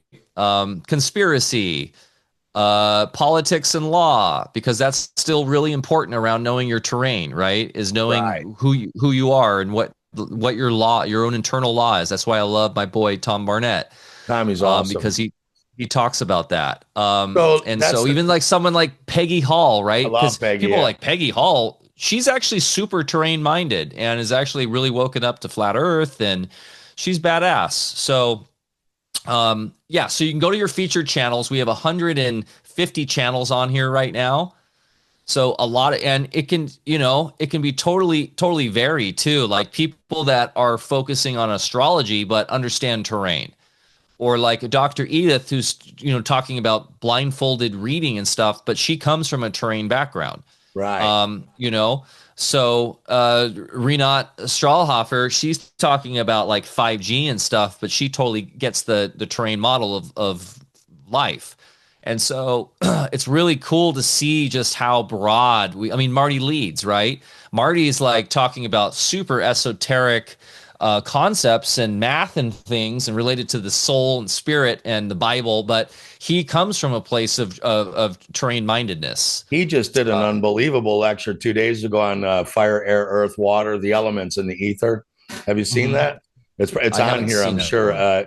It's 2 days ago. It'll be on his profile there. Really good, because as you were saying, this one. No, there was the element, earth, air, water, fire. That's the one right there. See, so it's already on your platform. This is out of control, fantastic. But it's good that you, like you were saying before, this whole thing is built on the elementals, but there's the emotional elementals, mental, and then the physical. But yeah, that whole presentation is about how there is no elements. There's earth, air, water, fire, and then the ether, which is the medium of God mind, instructing these elements what to be, and then they behave up and down based on the ether. The ether is not an element. It's the ether is the all-pervasive light of intelligence. Yeah, exactly. Well, they used to call it the fifth element. He didn't say it was an element either. No, I know. That's why I'm saying badass, Marty, because he gets it. He just said it's the medium from which it all happens. Exactly. He just calls it like the soup of God's mind. Well, that's that's like Percival, right? The light, he calls it the light of intelligence. I really appreciate that. But yeah, so what I just did is I threw him a comment. I saved under I just created a new playlist called Alchemy that I just saved him under. Because I'm not going to watch this right now, but I'll go back to my saved videos, and then I'll go to Alchemy, and there's my boy Marty. So you have your own like sacred space now here that the philosophy is right, and that it's going to deliver you the new content every day. And then you have search. So like, you can search whatever, like think of something, like let's say, I don't know, what's hot in the news right now? Ticks, Lyme's disease. Yeah. Let's go with that. Or even Ebola or all that crap, or Ebola, right? So you can either let it, and it's going through all 44,000 videos. So it pulls out a Tom Cowan, an old Jennifer Daniels, right? Dr. Tom Ebola, some Peggy Hall, and then you can go see all for Ebola, and it will pull up a match. Now, if you try to go run this search in YouTube, you're just going to get a bunch of mainstream normie stuff, of course. Oh, you'll never get any of this. CNN and like NPR and stuff. So that's what's really cool is you can do searches on, like, let's say your family, like a family member is having some sort of quote unquote infection, right? Right. You can run a search on like fungus or something, and then you can find the video that is going to give you some information you like, and then you can save that for later to watch. So it's just a great resource for research as well. And then one thing I want to work on down the line is when you do the save function, I'm gonna add this probably this week as a notation function where you can just put a quick note, like go to like 33 minutes in for the gravy on this. Oh, that would be great. Where do they say the word Ebola or whatever? That would be great for content too. Because a lot of times I'm looking, people go, what was that video where you talked about this? And I'm like, I know the video, but it's 3 hours long. I don't know where we talked about it. That would be brilliant. So phase two of this is I'm going to transcribe. So right now the search is just kind of running off title, description, and some of the channel information and stuff. But I'm going to transcribe using a local, it's called Whisper, which I run locally on my own machine here, which it's a transcription. So it's free. It takes energy and time. I'm going to transcribe all of the top videos. I'll probably start with maybe 10,000 of the top videos. And then that's going to, all those transcriptions all go in my local database and on the server here. And then that's going to be used for search. So when you search Ebola, it's not just going to look for matching on titles and descriptions and some other things. It's going to go in, it's going to know the transcriptions, and then it's going to tell you where on that, what time code on that video Ebola is mentioned. Right. So, yeah. Which so is then amazing. When you save like that, let's say you were going to make a little film about, let's say a filmmaker like me was going to make an Ebola video, and I'm making a film and I'm like, all right, I need 20 clips about Ebola from like top people. I could go in then here and it'll be like boom, boom, boom, boom, boom, boom. Which ones do you want? Go here. I could just quit Yep. dicking around and go snip them and flip them right there, which is Yep. amazing. Oh man, Yes. this would save me like this is what takes me so long to make films is when I'm looking for that kind of stuff. I have to sit through 2 hours of some presentation. I remember going, where was it when they said that? I'm trying to remember like with my own mind, which you can't do. Yeah. Now, We how have are this you good- vetting this? Like, so let's say some douchebag like Robert Malone wanted, oh, I want to be on this thing. No way. Are you the vetting process of Yes. who's right? I got you right. So I am the gateway. I've already gotten some emails of like, you should have this person on. And I'm like, ugh, you don't get it. No, it's not a health freedom platform. It's not a health freedom platform. It's a terrain platform. So it's about the philosophy of terrain. And that's why I have people that aren't even talking about health on here. Like a Marty Leeds, right? But I mean, he discusses a little bit, but he understands the terrain philosophy. So, yeah, you got your filters. You can most recent, most viewed for your searches. You can look at your length if you're just looking for shorts or longer. And then you can go back to the browse feature and then you can look up for presentations, documentaries, shorts. And so I'm using AI to just, categorize this. And this has taken the most work and I'm still fixing a lot of this. But for instance, this minute 23 clip, these aren't supposed to be in podcasts. They're supposed to be in shorts. It messed up again. So I got to retrain it on that. But it's getting there. It's a work in progress. So, the site picks, that's my own curation. I need to update this more. So these are just if you're new to all this stuff, you should go to here first. So if you're new to terrain, which I doubt many people listen to your show are, go to the site picks first, and this is sort of take you down the Bigelson family explains terrain. Well, germs are not our enemy. Even if my people aren't, they've got husbands, wives who don't understand their family. Like this is an awesome tool, just like Dave Weiss has on his flat Earth app. He's like, hey, if you never heard of flat Earth, just watch these 20 videos. Here's 20 intro videos. See what you think. So this is this is even better to try to pass to people. And it's full of doctors too, so this is this is just amazing, Winter. Wow. When you first told me what you were doing here, I just didn't get it, but now I totally get it. Man, this is incredible. Yeah, dude. I was really inspired, funny enough, through my DJ life. There was a website I loved back in the late 2000s called Hype Machine. And all the Hype Machine did, hypeem.com, is it took, you had to apply to be on there, but it took all the top music blogs, because there was a time when I found a lot of my music on music blogs, and it just using an RSS feed pulled from their latest posts any music they had and put it in a little player, and then you just scrolled down and just played songs that were pulling from all these music blogs. So it wasn't uploading, it was just curating from all these blogs. And so that's all I'm really doing is beyond we do a weekly harvest based on deep keywords like Antoine Béchamp, terrain versus germ, and then that goes into a rating system, and it can go into a pending section on the back end where I have to say yes or no. But then a lot of the content is just based on these channels that of trusted people that I know are going to bring good content, right? I know Alex Zek's always dialed in, I know, and some of them might be a little more on the fringe, but that's okay. We want to be able to sort of test the parameters of our knowledge and go into places that might challenge us a little bit. I got Curtis Stone on here. He totally gets terrain, but he's talking about mostly sovereignty and farming and stuff. I was going to ask if you had an off-grid and homesteading section on here or something like that. But it's the same thing. That is a terrain living off the land. Getting out of the system pretty much that's terrain. It is a way of I've got agriculture. So an agriculture thing here. I've got my boy Matt Roski on, of course, you I'm sure know, who loves the site. He keeps telling me he's going to promote it. Hasn't yet, Matt. Come on. Well, that's what we're doing here, man.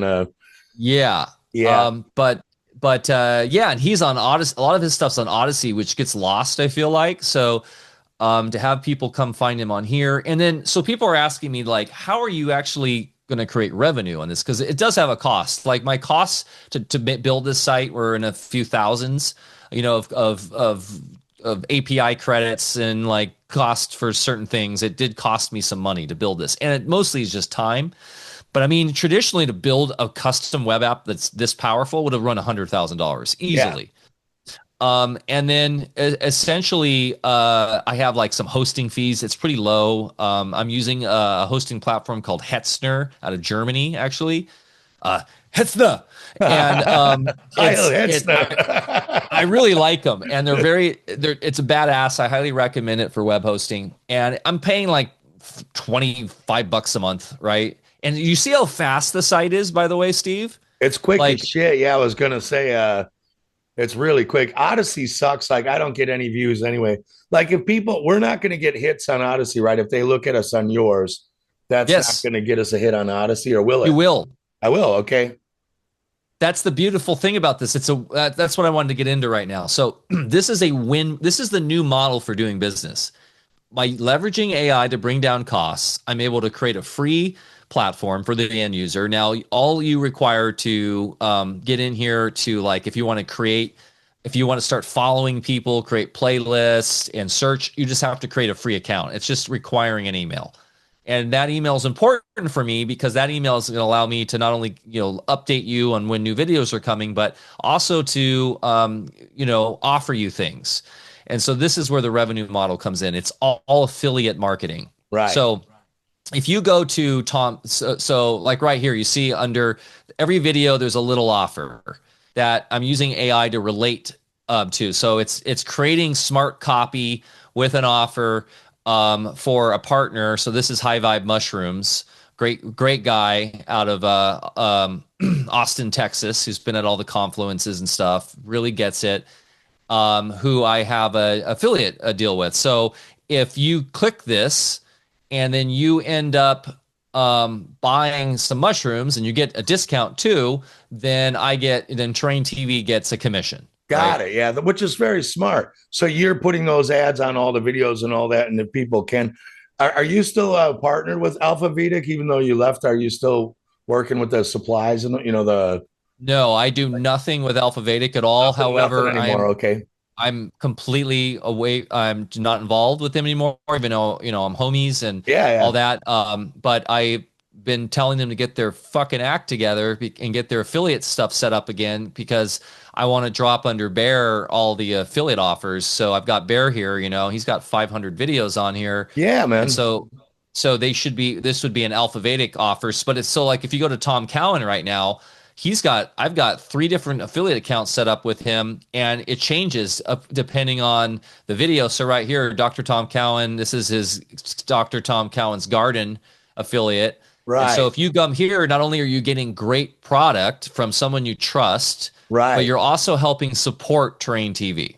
Perfect, man. So if it's win-win. Tom, you're trying to sell his products on his channels, for instance. Yes. But if it was me, you can sell whatever the hell you want on there. Like, but if I had unless a product, you have something, right? Yeah. If I had like I do, like, okay, well, even though they're on Amazon, books. Let's say my children's books, even though you have to buy them on Amazon, could we do that where we put the links to Amazon, or does it have to be bought from me directly? No.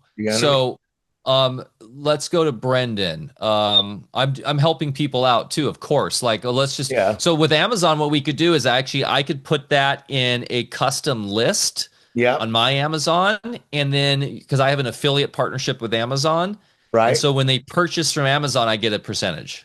So we should do that. Let's do that. Well, we'll do that off air. I'll give you the links to my books, because they're also on all the different Amazons, like Germany, America. They're on a bunch of different ones, but we'll do that off air. For Brendan Murphy here. Yeah. Who's the shit. Love Brendan. Yeah. He hit me up because he's got a book that he's trying to sell pre-orders. So I put this under all his videos. Right. To pre-order his book. Yeah. And so, we can put anything under it. The idea is to, obviously try to have an affiliate offering so we have a win-win. because essentially this is a marketing tool. I'm like out here marketing for all you guys, I got it, man. because this is the stage I'm in now. Now I'm talking with Merlin and my marketing sub agent, and so the one cool thing about OpenClaw is you can set up what's called cron jobs, and these are automations that I know. Sounds like con jobs. You can set up con jobs, man. Cron jobs.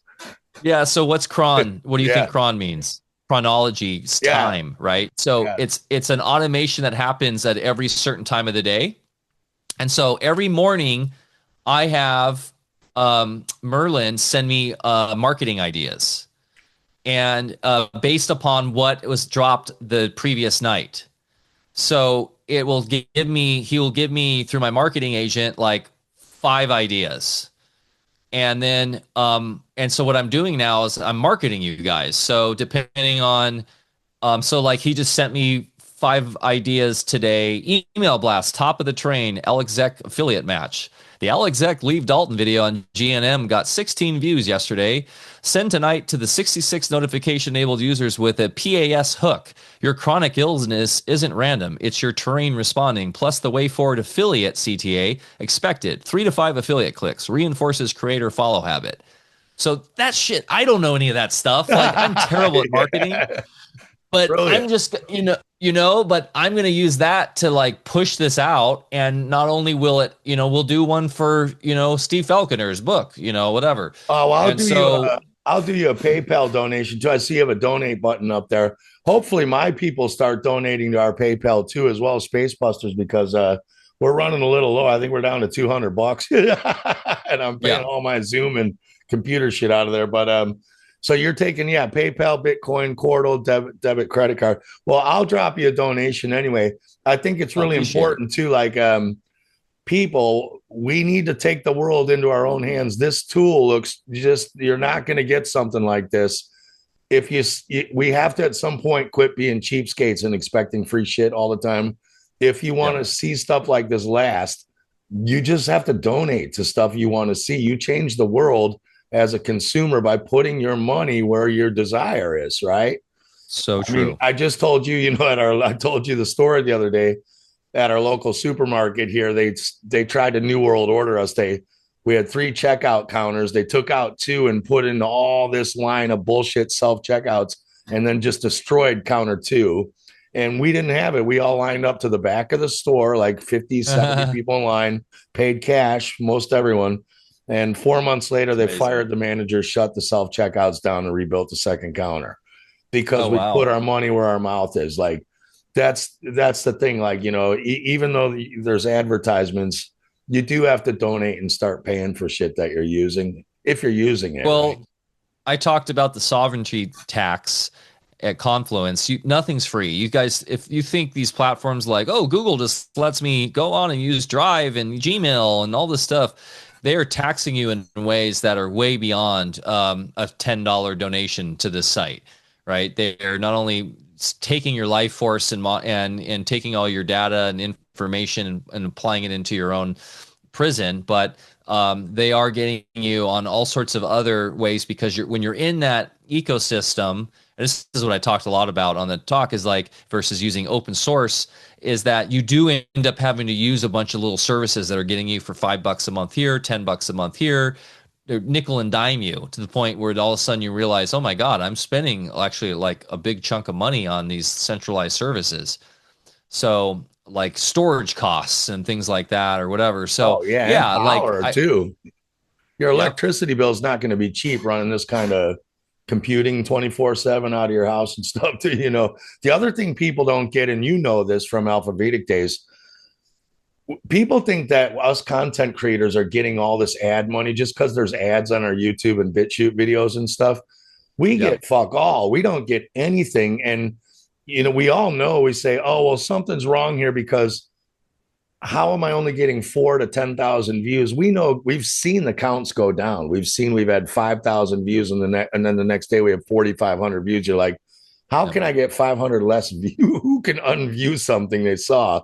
Well, what I'm saying is they showed commercials to those 500 people they took away, and they're just not paying you the ads. Think how much ad money they could be skimming I think the reason they're skimming views is not because they're trying to make shadow ban you and make you look banned. I think it's a way of stealing ad money they could have been paying you.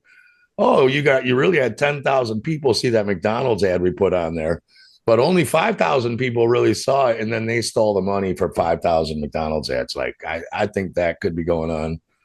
Well, either way, the shadow banning relies upon the interface, right? The discoverability, and because it'll just like you hear all the time that I didn't get a notification that you were going live. Couldn't find you all of a sudden. Well, Terrain TV solves a lot of that. And also I've noticed with these embeds, you're not getting ads, which is really cool.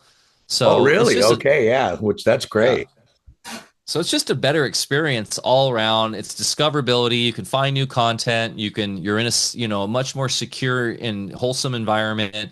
You can save the videos on this platform. It's not, and these videos you're saving, it's across 4 different networks, which is great, in one singular place. We're going to add some more. I'm looking to interface with Substack, so that's going to be the next one I add. I was going to ask if you're going to end up with blogs later, or it's just this is TV only, it's video for now, or is there going to be word stuff, or is that another thing, or no? I am thinking about incorporating and integrating Substack. So on the channel, because we can go and use RSS and stuff and Spider in the same way through Substack. So because some people are putting videos up on Substack now, but then also pulling in the posts. So it'll be a little bit different design, but yes, it would be if you want to like have your words on here, because I'm starting to do more articles now on Substack versus videos. I'm really enjoying that process. And so I felt that would be really good because there's a lot of people like Mike Stone, Sam Bailey, Amanda Vollmer that are writing on Substack. And so Dawn Lester, yeah, Dawn's got a great Substack too as well. I should be doing that. You know me, I write. I'm very gifted at writing. In fact, I write too much. Just the shit I write you when I'm drunk coming home from work could easily be a Substack post, but it could be a book. I'm much, yeah. If I ever die, you should release all of our conversations from our telegrams and WhatsApp. I'm gonna make the Steve Falconer coffee book, man. It's gonna be. Oh, dude, yeah, that would be a trip. But I should be writing. I mean, I'm more eloquent with writing than talking, but yeah. So you're talking. This is great because you're saying with the law, you could go to a law TV or yes, any of those category TVs, really. Yeah. So the idea with the law TV would be now you'd be breaking it up into like trusts, equity, common law, all those different categories. And then once again, it's all the trusted channels that I know that I've curated, I know over time, because the law gets really murky in the same way that health does. Like you were mentioning, like a McCullough or Malone, right? You start getting like really down the wrong path of like misunderstanding of what parasites are, or a misunderstanding on viruses or whatever, or like lab leak stuff. Well, the same way with law, you get a lot of, it's even worse. You get a lot of like just outright, just scoundrels. And you end up in jail if you do it wrong. If you listen to the wrong people, you end up in jail for 30 years.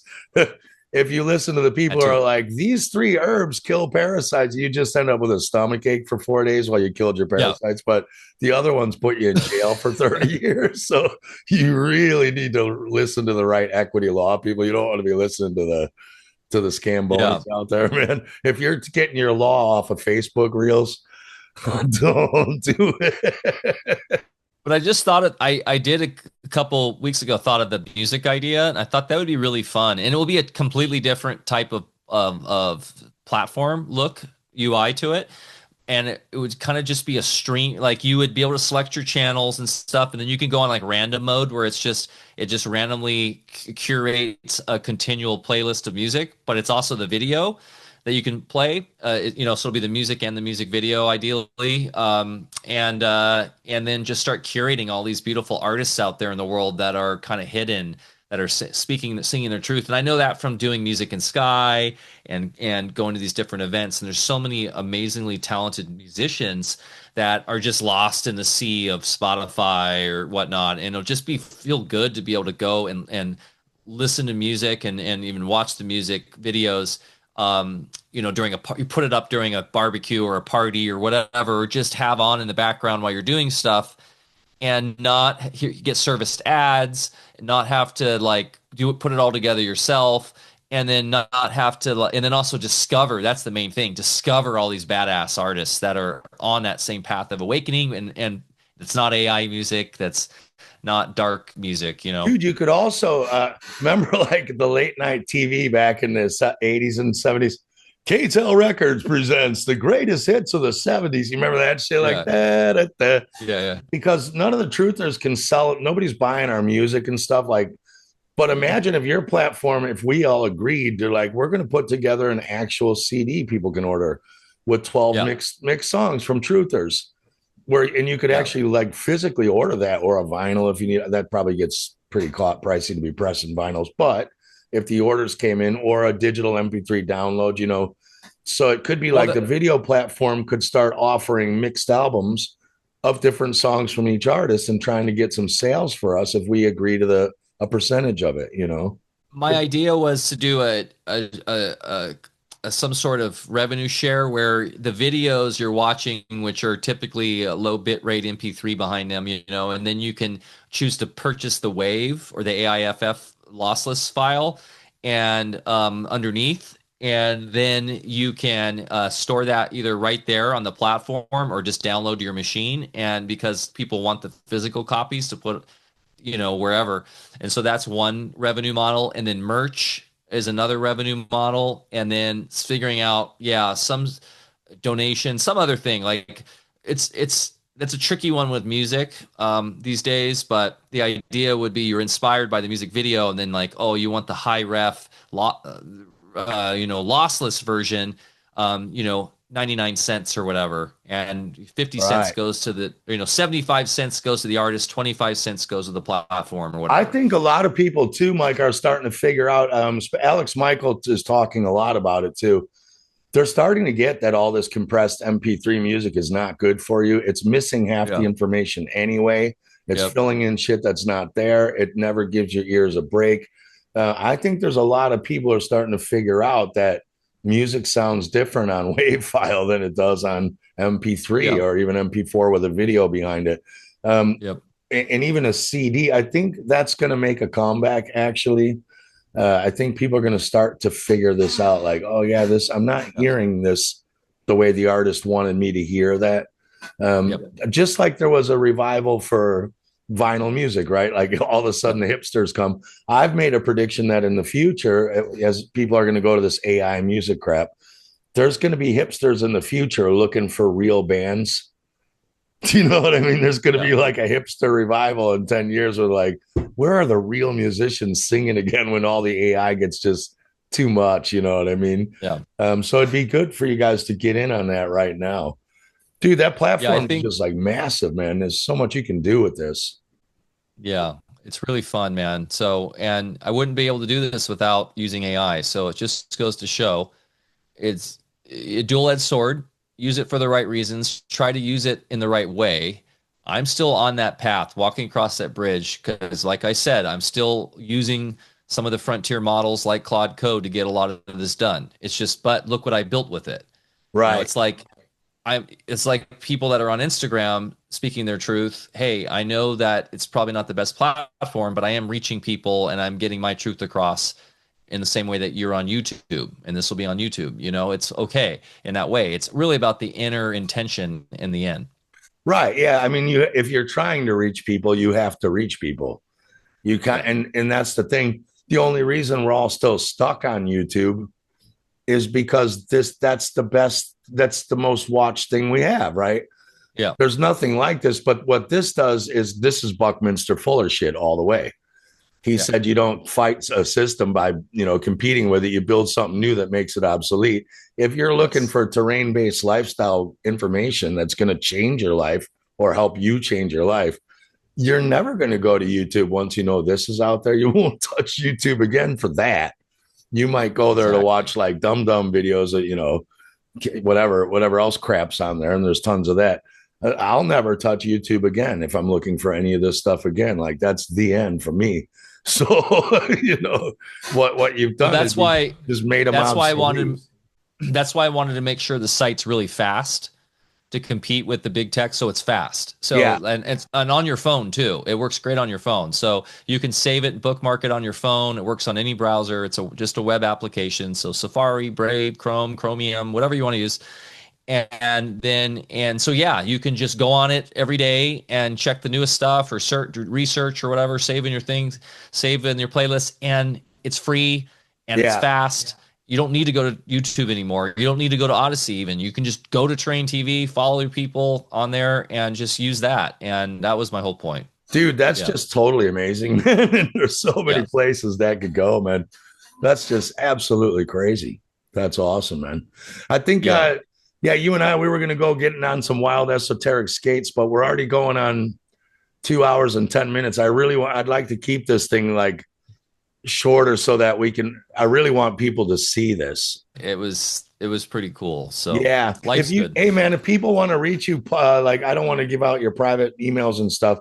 If people want to get in touch with you, should they go just to terraintv.com or where they can actually, because I do an assortment of so many different things, and I do consultations and helping people figure out how to move more into the sovereign tech space. Yeah. If you need help, with all that stuff, like building out a website that's more like in the private, I'm helping a lot of people do that. You can just go to my website, mikewinner.com. You want to put that in the show notes, mikewinner.com. Super easy to remember, just my name.com. You can contact me that way, see everything I've been up to. And and then go to traintv.com. Yeah.